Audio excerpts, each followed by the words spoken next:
Recent டைம்ஸில் Rapido, Ola, Uber bike டிரைவர்ஸ்க்கும் auto டிரைவர்ஸ்க்கும் பிரச்சனை வந்துட்டே இருக்கு. இதுக்கு என்ன காரணம் அப்படின்னு பார்த்துட்டிங்கன்னா, இந்த பைக் டாக்ஸினால ஆட்டோ ஓட்டுநர்களோட வாழ்வாதாரம் பாதிக்கப்படுதுன்னு சொல்லி சென்னையில் போராட்டம் எல்லாம் கூட பண்ணாங்க.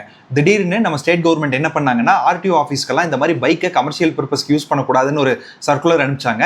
அப்புறம் திருப்பி கொஞ்ச நேரத்திலேயே அந்த சர்க்குலரை வாபஸ் வாங்கிட்டாங்க. இது சம்பந்தமா லா என்ன சொல்லுதுன்னு பார்த்துட்டீங்கன்னா, மோட்டார் வெஹிக்கிள் ஆக்ட் செக்ஷன் 2/28 படி வெஹிக்கிள்லாம் என்னன்னு டிஃபைன் பண்ணி சொல்றாங்க.